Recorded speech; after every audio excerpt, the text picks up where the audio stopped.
incursion dans PowerShell. Incursion pour en savoir un peu plus et puis ça nous fera une petite excursion, ça nous fera une petite balade mentale. Ok? Donc je vous avais montré les avantages, pourquoi? Parce que on travaille sur des verbes, des noms, on passe des trucs en paramètres, mais c'est digeste. Hein. Je vous avais montré un petit peu le batch de l'époque et comment l'informatique dans les années 90, ça pouvait être pas compliqué, hein, mais totalement dégueulasse en termes de syntaxe. Donc on va continuer, on va toujours travailler sur des petits exemples et puis monter en puissance. Ok, malheureusement, il faudra attendre la vidéo 7-8 de PowerShell pour que je vous montre comment on militarise, comment on va s'en servir. Pour faire de la reco, de l'intel gathering, recueil d'informations en bon français, pour attaquer, pirater. D'accord, mais il nous faut les bases. Encore une fois, vous verrez qu'une bonne partie du cours, vous pouvez totalement programmer. Hein, programmer de façon orientée objet avec le PowerShell. Moi là, je vous montre les techniques d'administration. Je vous montre les bases, c'est l'administration. Vous allez vous en servir tout le temps, en entreprise notamment. Et après, à partir de ces commandes d'administration, on peut les détourner. Pourquoi? Bah, pour prendre le contrôle. Hein, vous l'avez compris. Donc, pareil. Ping, ping quoi? Ping localhost. Classique. Hein, la commande ping, vieille comme le monde. Alors voilà, j'ai ma réponse, ça marche. Et vous voyez, contrairement à quoi? Contrairement à Linux, elle s'arrête. Sous Linux, on doit faire CTRL-C pour arrêter la commande ping. Sous Linux, on a quoi? On a un "-c" et on peut lui mettre localhost. Est-ce que ça marche ça? Ah, non, voulez-vous? Ping-c 5 sur localhost. Valeur incorrecte. Ah, intéressant. Donc qu'est-ce que ça veut dire? Ping C, nombre de demandes d'écho envoyées, non, ça devient N. Hein, donc vous voyez déjà que la syntaxe est un peu différente, c'est N, c'est pas "-c. Mais on va lui dire N5, là il va faire 5 sauts au lieu de 4 par défaut.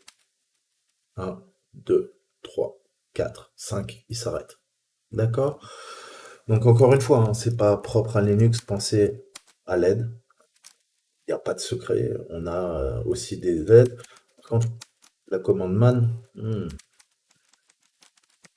croyez qu'on a un manuel en PowerShell? Man, ping? Ah, j'ai pas tout à fait un manuel, mais qu'est-ce qu'il fait?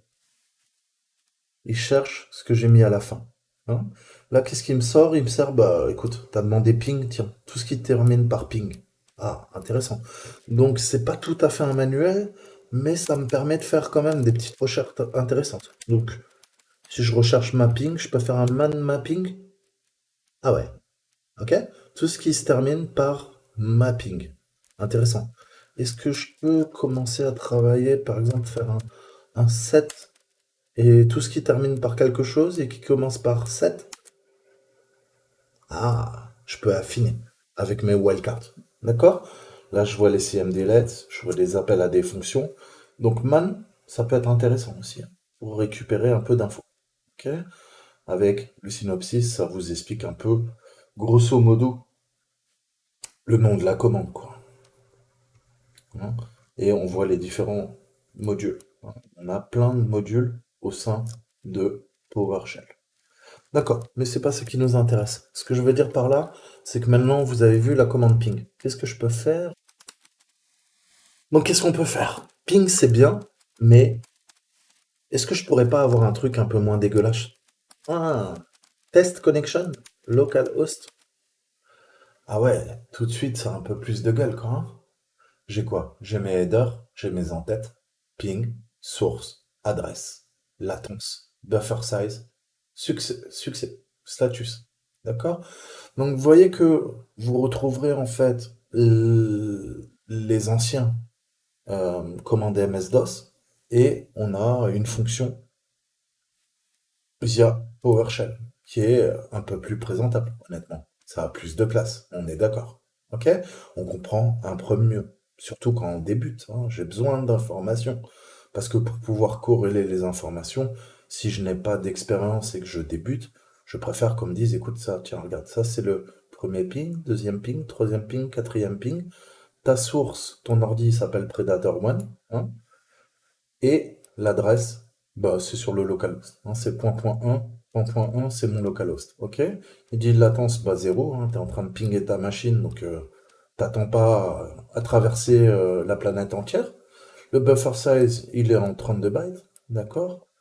Et succès, d'accord? Donc vous vous rappelez de notre répertoire.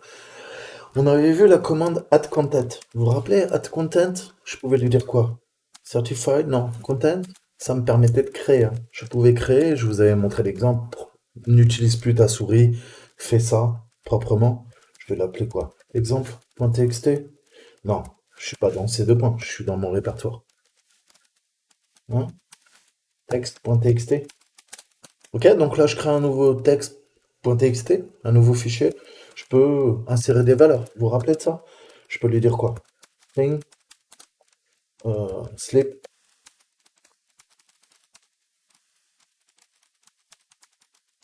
D'accord? Des choses qui me viennent à l'idée comme ça. Donc,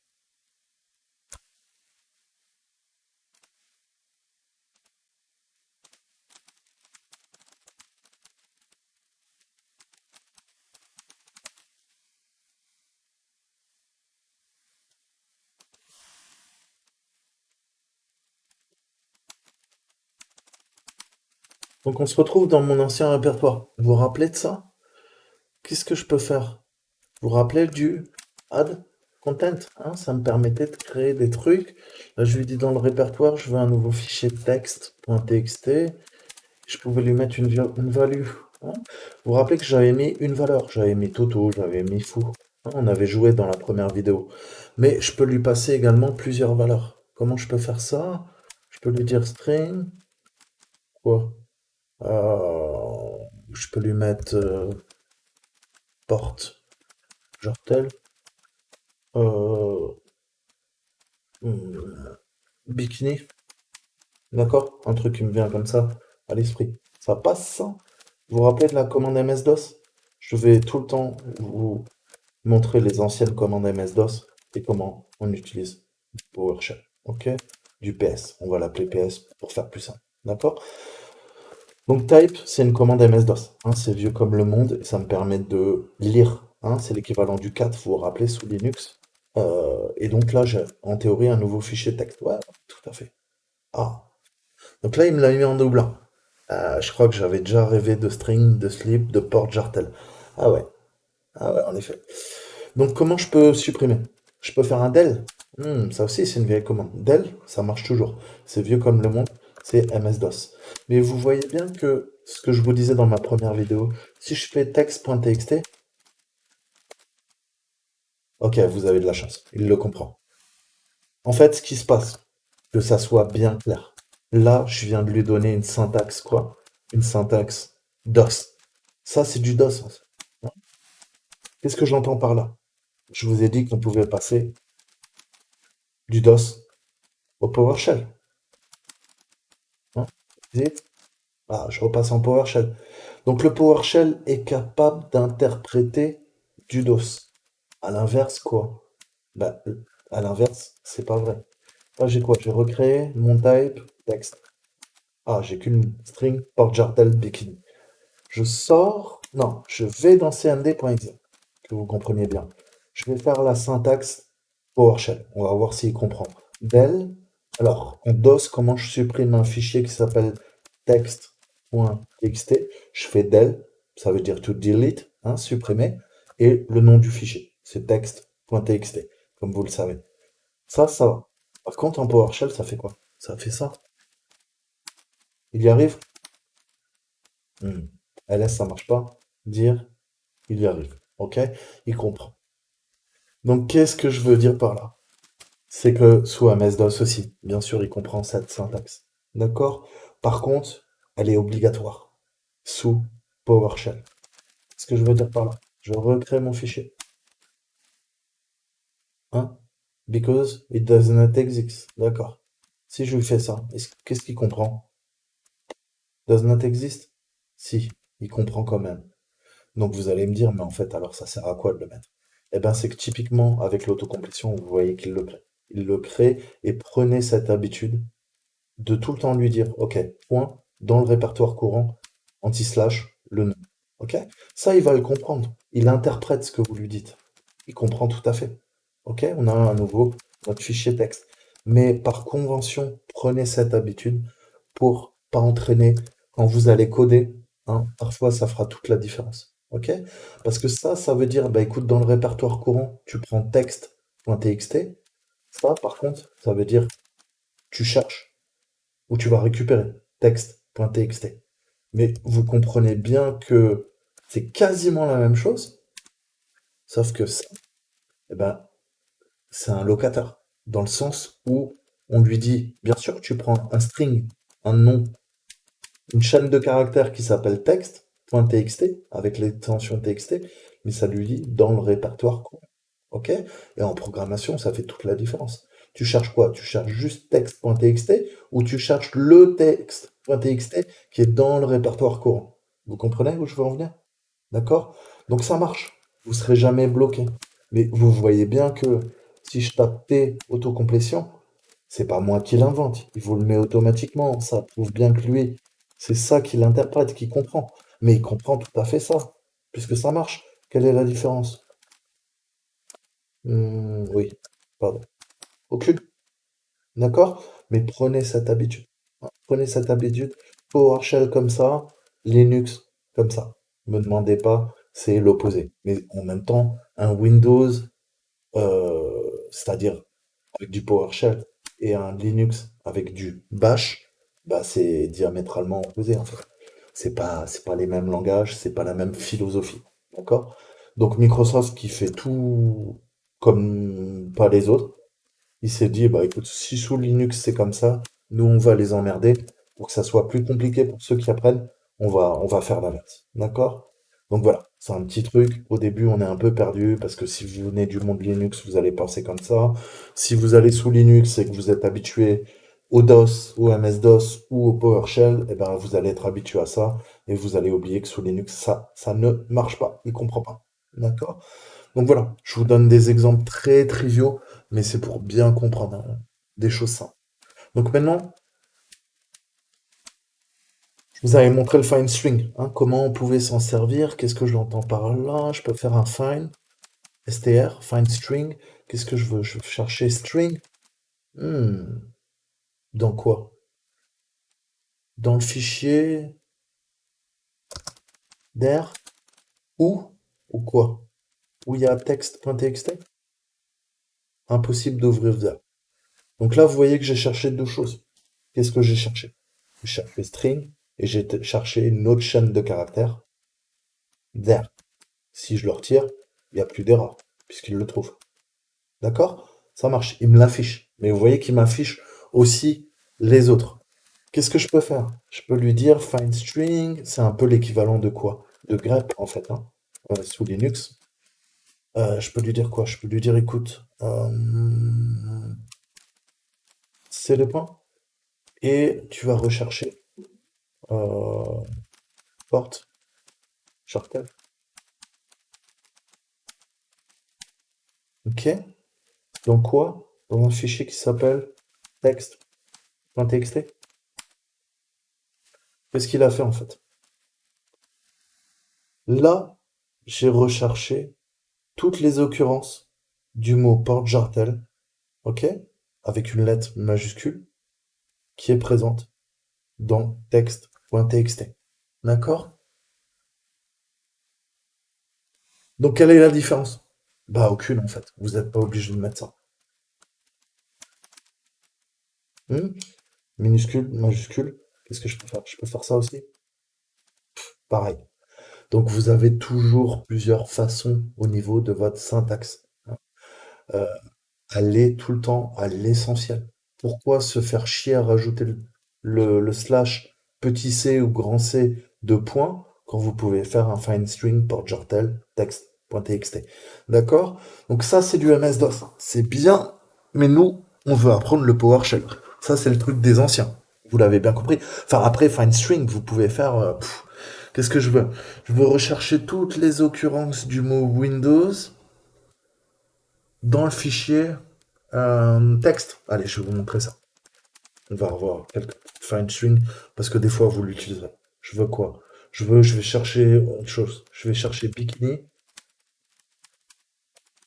Bikini dans texte. Ok, elle me le trouve. Par contre, si je fais ça, qu'est-ce qui se passe? Vous vous rappelez notre histoire de casse? Ça fait une grosse différence. On est d'accord? Pourquoi? Parce que bikini en minuscule, c'est pas bikini avec un B majuscule. Hein. Et bikini, vous vous rappelez cette histoire de casse? Bikini, c'est pas non plus B majuscule, kini en minuscule. C'est pas non plus bikini en minuscule. Donc vous voyez pourquoi il faut vraiment que, pour vous, vous savez lire les majuscules, vous savez lire les minuscules. Mais l'ordinateur, pour lui, c'est vraiment important. Hein. Qu'est-ce que je veux dire par là? Eh ben, c'est que Toto, c'est pas non plus Toto, Toto, voilà. C'est pas non plus Toto en camel case, c'est pas non plus Toto en lead speak. D'accord? Et c'est pas non plus, encore plus lead speak, c'est pas Toto. D'accord?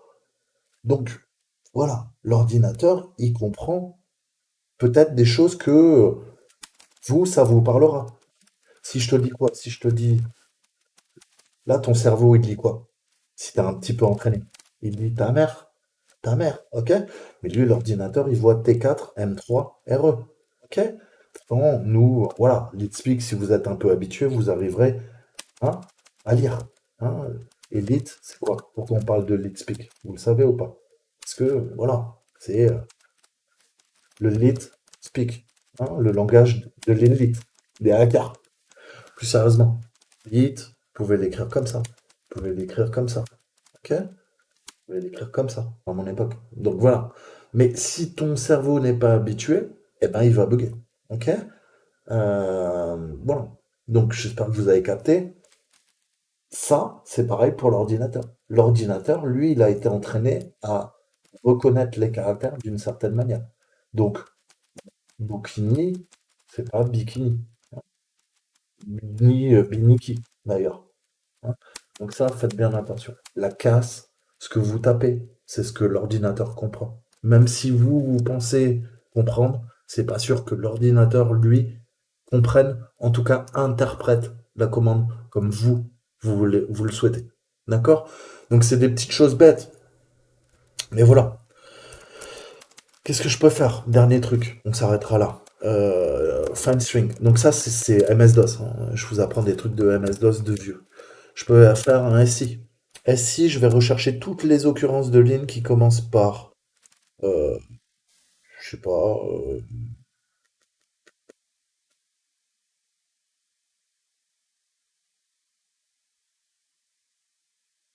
Alors si,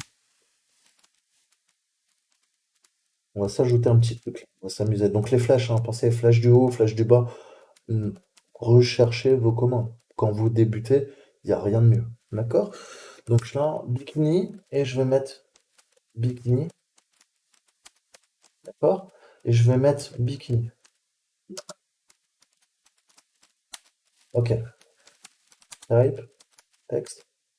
Ok. D'accord. Donc il m'a ajouté des lignes. Que vous compreniez bien. Maintenant, je vais lui demander de rechercher tous les fichiers dans le répertoire actif et tous les sous-répertoires qui contiennent quoi? Le mot bikini, quelle que soit la casse. Qu'est-ce que je peux faire? Je peux faire un find star, un slash, un i, si, et je peux faire quoi? Je peux faire ça aussi. Ça marche ça, vous croyez? On va voir. Je suis pas sûr. On va chercher bikini. Donc en théorie, il devrait me prouver quoi? Bikini, bikini, bikini. Puisque c'est insensible à la casse. On s'en fout. Et je lui dis quoi? Je lui fais un. C'est un peu bizarre. Au début, ça va vous faire drôle. Il n'y a rien de compliqué. Ok? Là, je lui dis quoi? De travailler tout simplement. Peu importe la casse. Et dans le répertoire courant, je veux quoi? Tous les répertoires et les sous-répertoires. Ça, vous le verrez tout le temps, en fait. Tout ce qui commence par quelque chose qui finit par TXT. Hein? Tout ce qui commence. par txt et qui finit par une extension quelque chose. L'extension, ça peut être zip, ça peut être doc, ça peut être docx, ça peut être XS, un fichier Excel, ça peut être quoi? Un PDF, ça peut être un zip, vous l'avez compris. Ça, on commence à jouer sur les expressions régulières. Ok, mais j'ai pas envie de vous parler.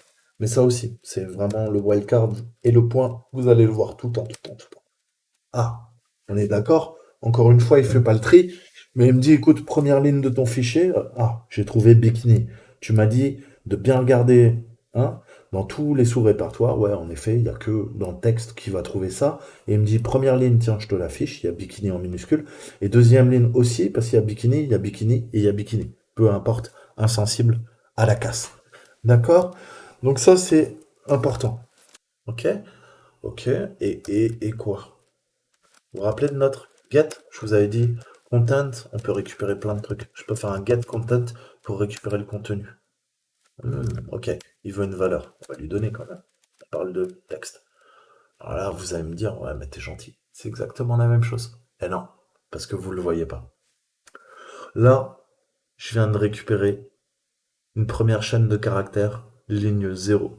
Là, je viens de récupérer une autre chaîne de caractères, ligne 1. Ok? Puisqu'on commence à partir de 0. Euh, Là, qu'est-ce que j'ai? J'ai des objets. Ça, c'est un objet. Ça, c'est un objet. Ça, c'est un objet. Ça, c'est un objet.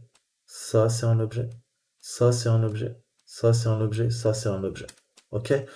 Alors là, vous allez me dire, c'est quoi un objet? Bah, je t'ai dit, en Active Directory, tu verras ce concept. En PowerShell, tout est objet. Ok? Donc un objet, ça peut être une chaîne de caractères. Un objet, ça peut être un appel à un programme. Un objet, ça peut être un ordinateur. Un objet, ça peut être un serveur.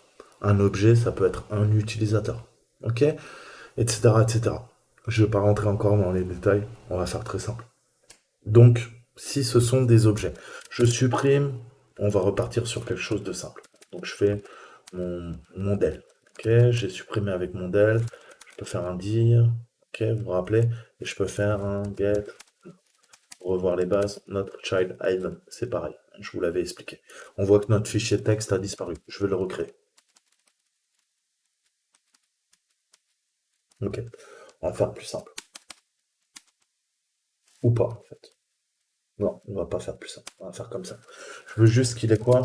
Qu'il ait une ligne et pas deux. Voilà. Pour que ça soit plus simple pour nous, que je vous explique. Donc, on a vu que le get content, c'est l'équivalent de quoi? C'est l'équivalent du type. Type me permet de lire un fichier texte, ok, ou lire un fichier, peu importe. Si il est compilé, voilà, va y avoir des caractères un peu bizarres. Mais get content text, c'est comme type text.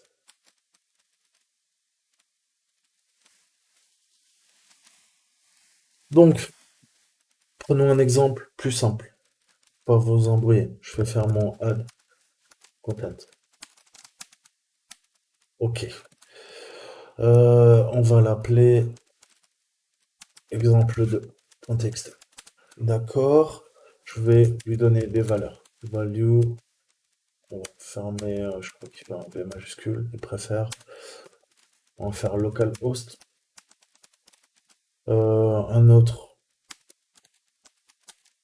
Alors là, vous voyez, je les mets tous entre single ou double quote. Ça va faire une différence. Vous allez voir pourquoi.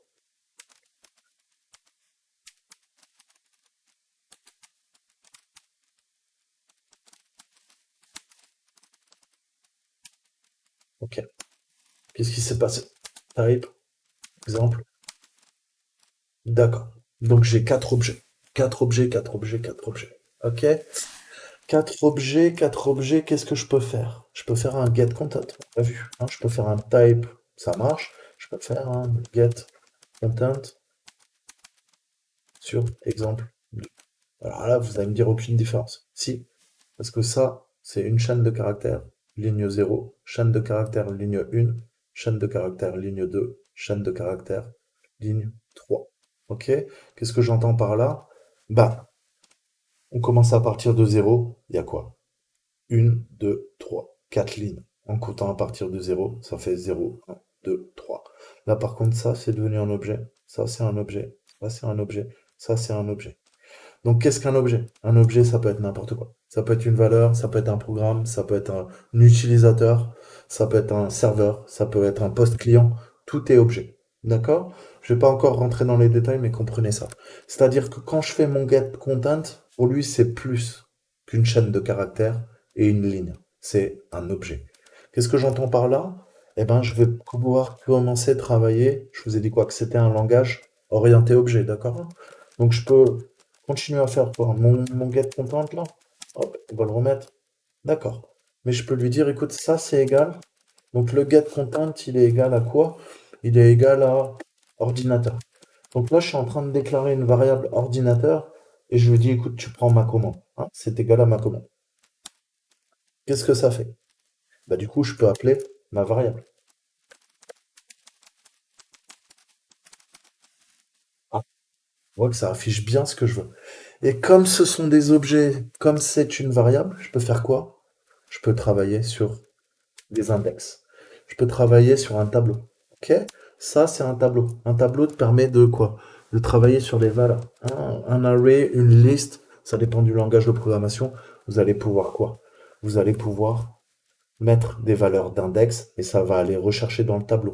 Dans mon tableau, j'ai quoi? J'ai localhost, position 0, j'ai DC, position 1, j'ai lab SQL, position 2, 0, 1, 2, et position 3, j'ai Toto. Je veux afficher Toto, qu'est-ce que je fais? Bah, je requête dans mon tableau, je lui demande quoi? À l'index 3, ce qu'il y a, Toto. Ok? Donc ça, il faut bien comprendre. Et c'est beaucoup plus simple. Pourquoi? Parce que si vous allez utiliser du MS-DOS, comme je vous l'ai montré avec FineString et tout ça, vous allez devoir faire du parsing, ça va être un bordel monstre pour manipuler des chaînes de caractères. Là, tout simple, créez-vous un tableau, déclarez votre variable, et c'est bon. Après, c'est pas compliqué, qu'est-ce qu'on a vu? DC, 0. Localhost, 0. DC, 1. Ok. Et la SQL, 2. D'accord? Et c'est beaucoup plus simple, croyez-moi. Ok? Donc, on va travailler orienté objet, on va travailler sur des objets, c'est beaucoup plus simple. Donc, qu'est-ce qui se passe? Je vais schématiser. J'ai déclaré une variable. Comment je le sais? Bah, il y a mon $. Ok? En principe, j'aurais dû faire ça proprement, c'est-à-dire l'appeler en majuscule. Mais vous voyez bien que là, je l'ai déclaré en minuscule. Ok? Mais par convention, généralement, notre variable, ok? On la met en majuscule. Et s'il y a plusieurs choses, je lui mets quoi? Un backslash. Je lui mets un tiré du bas. Ok? Même pas backslash, je sais même plus comment on dit en anglais, mais bon, un tiré du bas. Vous m'avez compris. Donc ça, ordinateur. Ok? Si je dois faire quelque chose de très compliqué, jamais d'espace, je lui mets ordinateur. D'accord? Ça, c'est des conventions, on va dire. Ok? Donc là, grosso modo, je vais résumer pour vous, si vous débutez, que vous comprenez bien. La variable ordinateur, elle est égale à quoi? Elle est égale à une grande case mémoire. Dans cette case mémoire, je sais quoi? Cette case mémoire, en fait, j'ai stocké des objets. Mais mes objets sont appelés via une variable. Et j'ai un index. Ok? C'est-à-dire, grosso modo, une position. Je commence par 0, 1, 2 et 3. D'accord? Donc, grosso modo, c'est quoi? 0, vous l'avez vu. Hein. On parle sur localhost, DCC1, LabSQL, c'est 3, 2 et Toto, c'est 3. D'accord? Donc, ça me permet de stocker quoi? Plusieurs voilà, dans mon tableau. Ok? Et après, j'ai juste à quoi? À appeler l'index. D'accord? Donc, c'est utile. C'est beaucoup plus simple que faire en MS-DOS. Vraiment. Ok?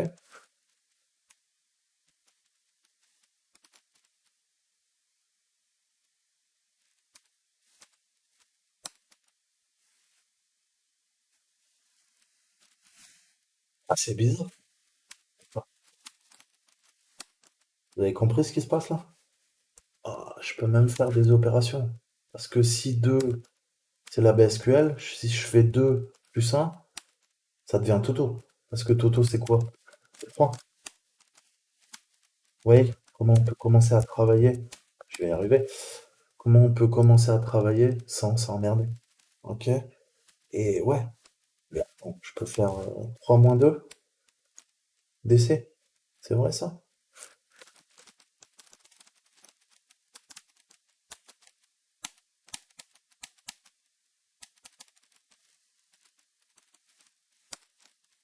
Il est plus.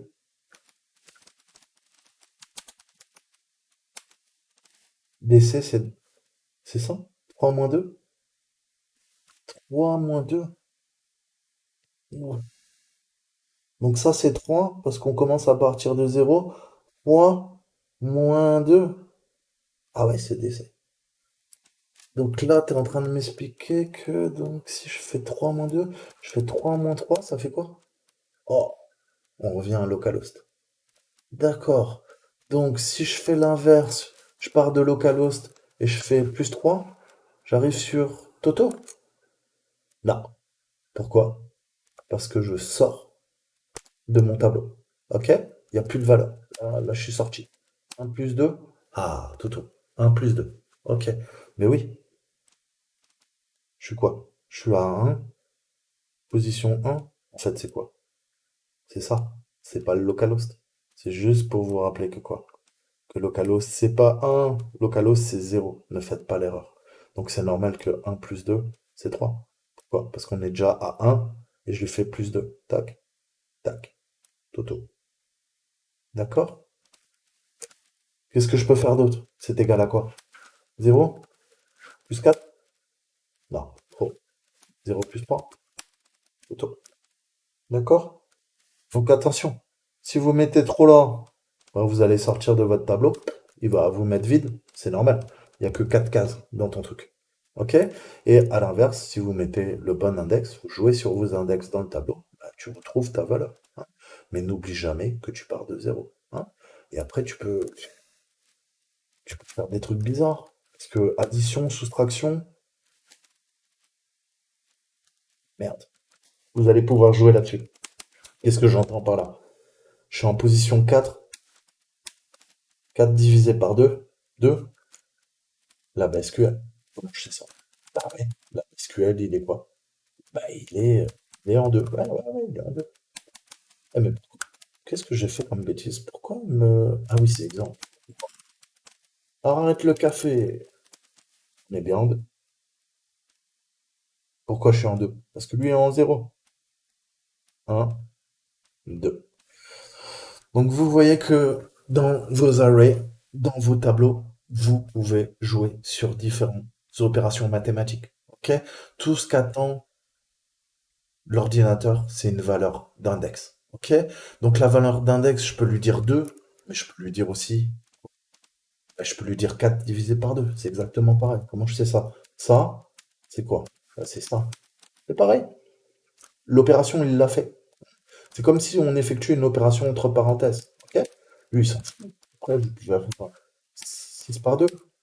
Ah, d'accord. D'accord? Bon, je vais pas continuer. Je pense que vous avez pigé. Je vous ai menti. Mais c'est pas moi qui vous ai menti. C'est Microsoft qui vous ment. À chaque fois que vous exécutez du PowerShell, vous avez l'impression que c'est de la ligne de commande. La première vidéo s'intitulait comment? C'est de la ligne de commande, non, ton truc? Bah non, c'est pas de la ligne de commande en fait. Quand vous exécutez du PowerShell, c'est interprété, ça exécute des scripts, des CMDlets, mais vous êtes plus en ligne de commande. En fait, je vous ai dit quoi? Je vous ai dit que type, c'était du MS-DOS. Je vous ai dit que l'équivalent, c'était get content. Et je vous ai dit qu'on travaillait sur des alias. Get alias? Oh merde. Donc,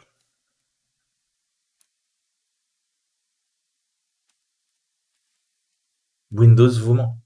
Windows vous fait croire que vous avez encore des commandes MS-DOS, mais toutes vos commandes MS-DOS, en fait, c'est du PowerShell. Et vous le savez pas. Qu'est-ce que je vous avais donné comme un exemple? Ah ça marche pas. Pourquoi? Parce que je lui passe des paramètres. Il comprend plus. Par contre, LS, il comprend. Pourquoi? Parce que LS, c'est Get Children. Get Child Hidden, pardon. Vous vous rappelez ce que je vous ai dit dans la première vidéo? Voilà les alias. Donc avec get alias, vous allez pouvoir récupérer tous les alias. Et vous allez voir qu'il y en a un paquet. Qu'est-ce que j'entends par là? Pour faire set item, pourquoi taper en entier? Je peux faire SI. SI, c'est le même truc. Que quoi? Que set item? Je mets rien. Qu'est-ce qu'on a? On a le même message d'erreur. Il me dit écoute, set item, set item cannot bind an argument to parameter path because it is an empty array. Parce que c'est un tableau vide. Ok? Et je peux pas trouver le paramètre de path. Donc toutes ces commandes, en fait, vous voyez que on travaille sur des cmdlets ou des fonctions qui sont appelées via des raccourcis qu'on appelle des alias. Donc quand vous faites type, c'est pas le vrai type de MS-DOS. Vous imaginez bien que MS-DOS a disparu quand même depuis. Voilà. Le seul truc qui ressemble à MS-DOS, c'est fond blanc sur fond noir et vous tapez des commandes. Maintenant, on est en PowerShell, que ça soit en CMD. Ok? Donc, ce que je veux dire par là, c'est que sous cmd.exe, vous avez la vraie commande type. Hein? H, je peux faire un help? Non. Un V? Non plus, il n'est pas content. Mais ça, c'est le programme MS-DOS. Historique. Hein? C'est du DOS. Par contre, quand je suis en PowerShell, je repasse. Là, je suis en PS, C2.user. C'est ça qui fait toute la différence. Ça, je suis en ligne de commande. CLI, qu'on appelle cmd.exe. D'accord? Command line. Là, il y a un PS avant. Quelle est la différence? Je suis à nouveau sous PowerShell. Ok? Donc, sous PowerShell, le type, on l'émule. Je vous ai dit quoi dans ma première vidéo? On simule. On émule. Je vous ai parlé des alias. Et ben là, ouais, typiquement. Hein? On s'est dit, t'imagines le gars, si il y a une commande sous MS-DOS, il peut plus l'utiliser sous PowerShell. Grosso modo, personne va vouloir avoir envie d'apprendre le PowerShell. Donc, qu'est-ce qu'on fait? Ben, on a fait des alias. Donc maintenant, en fait, quand tu tapes type, ben, c'est comme get content. Il te le dit. J'ai tapé type, pourtant il me dit erreur au niveau de get content. Pourquoi? Ben, vous l'avez compris. Parce que c'est l'alias. D'accord? Donc ça aussi. Faut que ça soit vraiment bien clair. Qu'est-ce que je veux dire par là? Type, c'est get content. Il vous le dit. D'accord? Donc ça, c'est les alias. Hein, et vous pouvez en créer à volonté. Et vous pouvez en créer à volonté. Hein, c'est le but. Vraiment. Et vous en avez un paquet. Comment j'ai la liste? Bah, vous l'avez vu. Mettez rien, vide. Voilà. Donc tu veux démarrer un processus? Start process, fais start, ça marche aussi. Tu veux définir une zone temporelle hein, au niveau de tes fuseaux horaires? Fais un STZ. Tu veux définir une variable? Set SV. Avec SV, tu vas pouvoir modifier une variable, etc. etc. Ok? Ça vous évite quoi? Ce que je vous disais au début. Attention, il y a un tiré, il y a un verbe, il y a un nom. Ok? Si t'as pas envie de t'emmerder, tu tapes mesure en minuscule. Ok? Est-ce que ça marche maintenant? Measure? Ok? Quand même plus simple. Là, on se fout de la casse.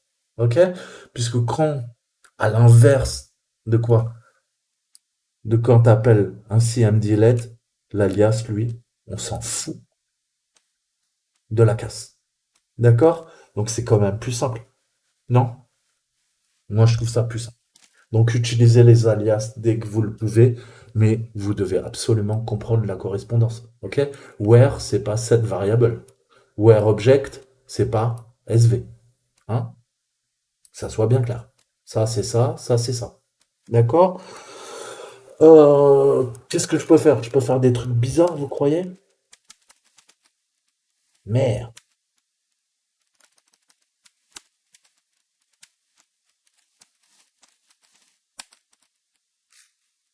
Qu'est-ce que je vous ai dit? On s'en fout de la casse. D'accord? Voilà pourquoi les alias, c'est quand même bien de la balle. D'accord? Il comprend. Là, vous avez plus en. Par contre, si je fais quoi? On a vu quoi? Measure, get, alias. Measure. Ok. Measure object.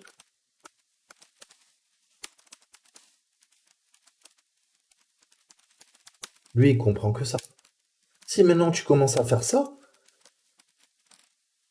ah putain, la bâtard, il comprend aussi. Ah, ils ont fait une mise à jour alors.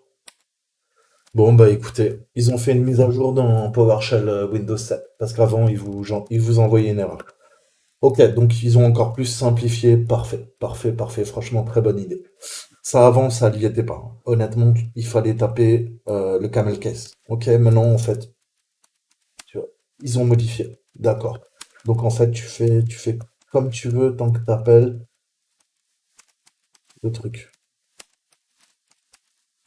On va tester un truc bizarre. Ça marche aussi. Ok, bon bah je retire ce que j'ai dit. Dans ma première vidéo, ils ont fait des modifications, je n'étais pas au courant, et visiblement, la casse ne pose plus problème. Vous pouvez, voyez, varier, il comprend quand même, même avec les CMD Let's. Autant pour moi. Par contre, vous voyez bien que si vous faites de l'autocomplétion, il vous met proprement. Object, autocomplétion, il vous met la majuscule. Ok? Pour lui, ça sera toujours du camel case. Après vous, apparemment, vous pouvez faire des appels avec, en modifiant, en jouant sur la casse. Minuscule, majuscule, peu importe les lettres. C'est la même chose. Je savais pas. Mais à culpa, vous voyez, je viens d'apprendre quelque chose avec vous. Qu'est-ce qu'on a vu? Je vous ai dit man, c'est le manuel. Non, mais man, c'est un truc qui commence par EX, par exemple. Ah ouais. Il va me sortir EX, EX, EX, EX. Donc ça fait une recherche. Moi, je veux le manuel. Le manuel, bah ouais, ils ont copié Unix, vous inquiétez pas. Chaque CMD Let's, chaque commande a quoi? A aussi son aide. Qu'est-ce que j'entends par là? Get? Get help? Ah, intéressant. Measure? Oh, d'accord.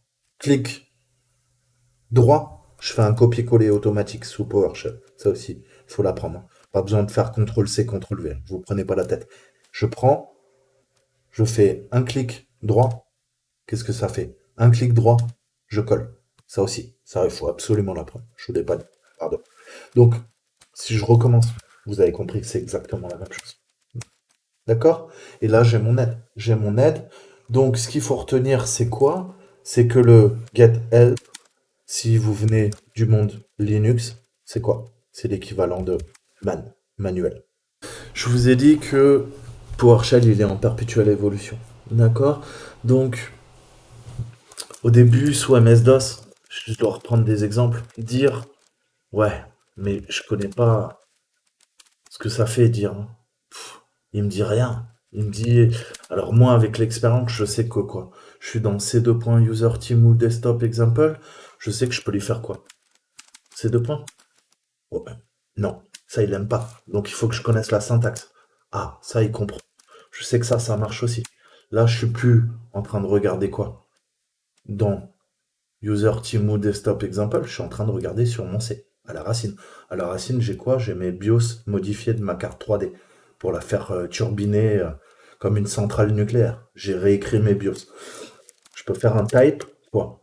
Type stop BIOS.rom. Qu'est-ce qu'il me dit? Il me dit ton truc, il n'existe pas. Ah, mais je peux lui dire c'est de point. Hein? Donc il fallait connaître la syntaxe. Oh, voilà, ça c'est un BIOS réécrit par mes soins. C'est ce qui fait tourner ma carte 3D. Ok, c'est compilé. Vous pourrez pas lire. Il y a des trucs bizarres. Il y a des petits cœurs. Il a l'air de bien m'aimer. Générique EOM. Puis avec un peu de chance, on va voir Nvidia. Non. Oh, EOM, EOM, EOM, EOM. Bref, ça pique un peu les yeux. C'est normal. On peut pas le lire avec un fichier, un lecteur de texte. Pourquoi? C'est une ROM. D'accord? Mais voilà. Si je connais la syntaxe, pas de problème, sous MS-DOS, je peux arriver. Mais il n'y a rien qui me donne de l'aide, hein. Donc, le premier truc, je vous ai dit quoi? C'est get help. Get help, je vais pouvoir récupérer plein d'informations, hein, je vous l'ai dit.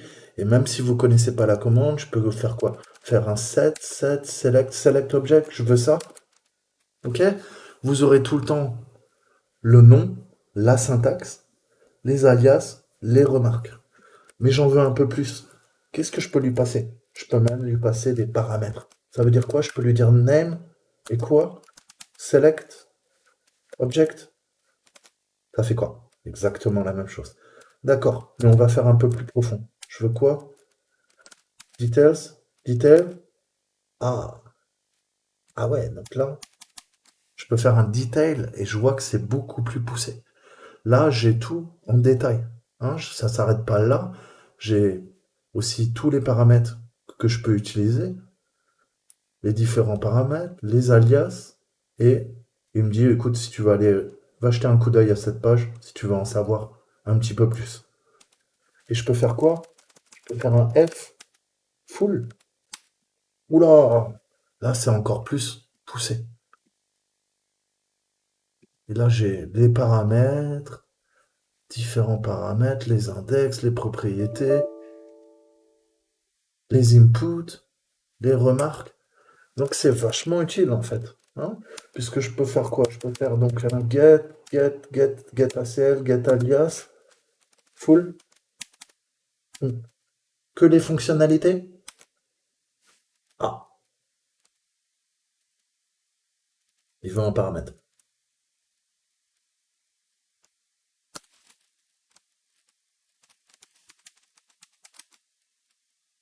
Il cherche get alias. Il trouve pas.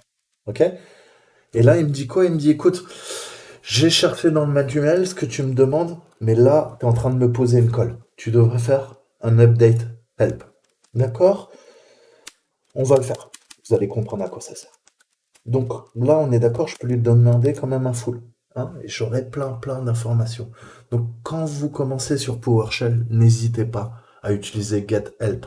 Ça sera vraiment de l'aide, hein, pour la syntaxe, pour les paramètres.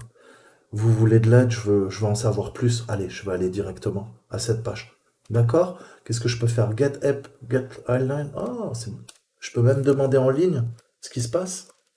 Incroyable. Même pas besoin de me connecter à mon navigateur web. Si. Qu'est-ce qu'il fait? Il vient automatiquement t'ouvrir la page pour aller voir la documentation. On est bien en PowerShell 7.0. D'accord? Voilà. Vous avez l'aide.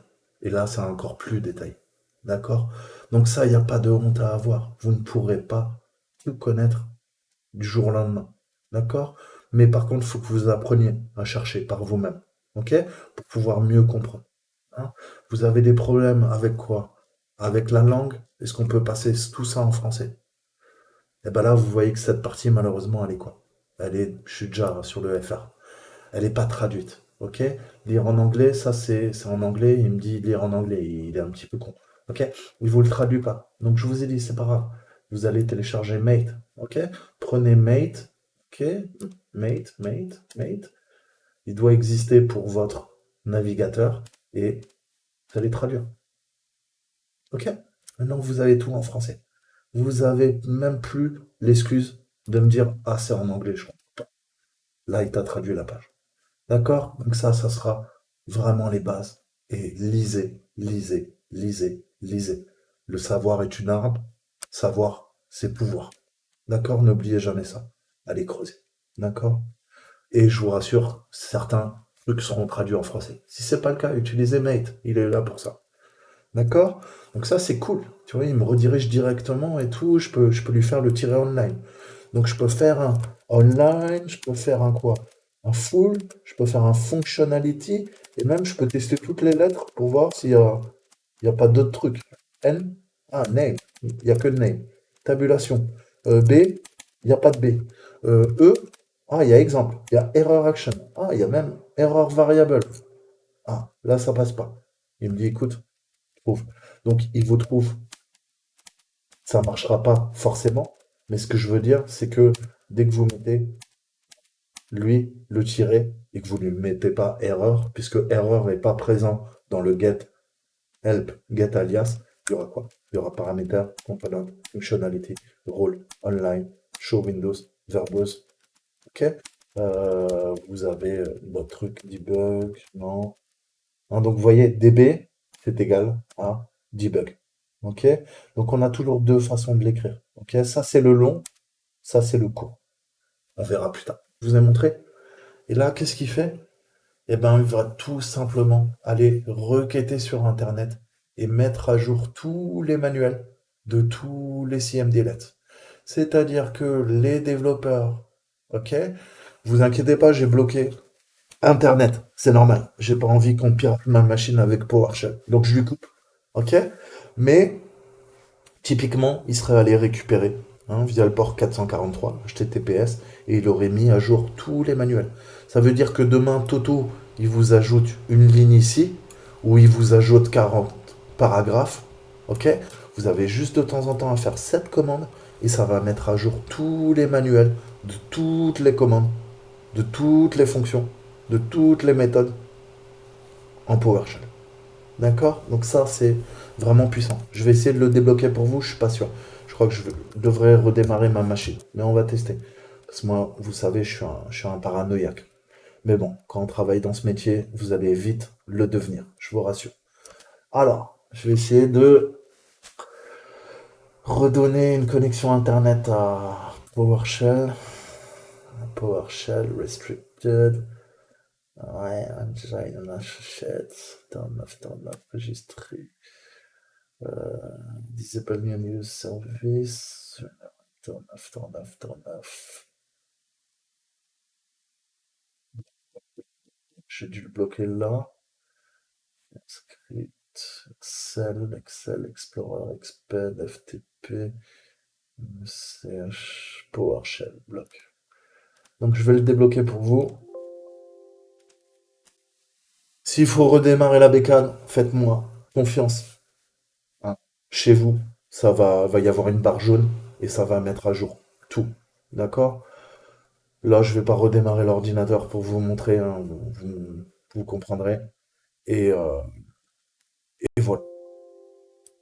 Et puis voilà, hein, franchement, ça c'est bien, mais je vous ai montré comment faire du hardening sur votre Windows. Et surtout, bah ouais, tous les utilisateurs. Ça c'est quoi? Ça c'est tout ce qui permet de faire des attaques living off the land grâce à votre Windows. Ne bloquez pas BTS admin, même si en théorie on devrait le bloquer. Pourquoi? Parce que vous ne pourrez plus faire de mise à jour sur votre Windows. Le reste, les outils fonctionneront, mais ils ont aucunement besoin d'aller sur Internet. Parce que qu'est-ce qu'on va faire lors d'une APT? On va se servir de tous ces outils pour communiquer avec un serveur de command and control, par exemple, télécharger des payloads à partir d'Internet, etc., etc. Et surtout, surtout pas laisser quoi la connexion à Internet au PowerShell, puisque on pourra s'en servir pour quoi? Pour télécharger des fichiers à partir de serveurs malicieux et vous pirater. C'est pour ça que moi je le bloque, ok? Mais de temps en temps, il faut le débloquer, sinon le update help, bah, il n'arrive pas à mettre à jour. Ce qui est logique. Je retente.